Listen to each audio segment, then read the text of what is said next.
The entire stadium had gone silent. The whole world had gone silent because one man had done something that perhaps no one had ever done before in football history. A mere mortal had challenged the god of football.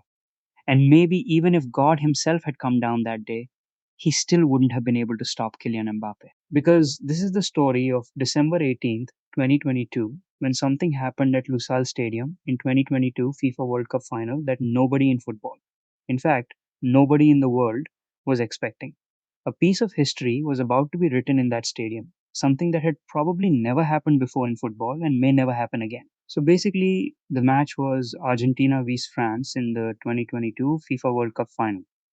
Within just 23 minutes, Argentina had taken the lead because of a penalty from Lionel Messi.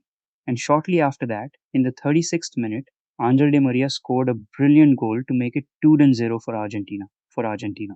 At that moment, the world had already decided that France had lost. Everyone believed Messi was finally going to lift the World Cup. But there was one man who, 4 years earlier on the same stage, had already proved to the world that he could do the impossible. And perhaps he was the only man capable of doing what he did that day. In the 80th minute, Kylian Mbappe scored a penalty. And it wasn't just a penalty.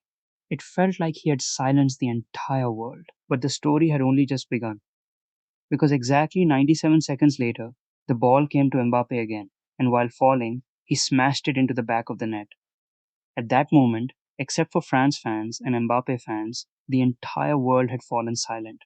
The score became 2-2, and the game went into extra time. Then once again, in the 108th minute, Messi scored, and now everyone believed Argentina had finally won the World Cup.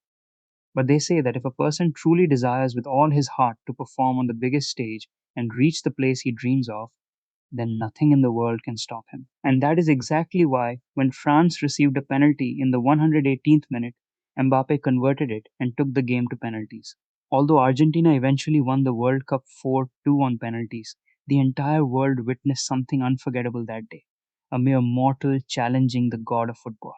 And here I would like to say one thing. If the final had depended only on Mbappe's performance, Argentina would never have won against him that night. But football is a game of destiny as much as it is a game of performances.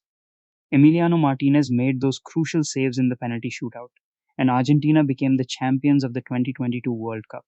In fact, the greatest moment of all was Lionel Messi finally winning his World Cup. Now, the story of the 2022 World Cup ends here, but in the 2010 World Cup, there was another story. The story of a player and a nation that may never be repeated in football history again, because that player showed the entire world that if someone truly wants to, they can do absolutely anything for their country.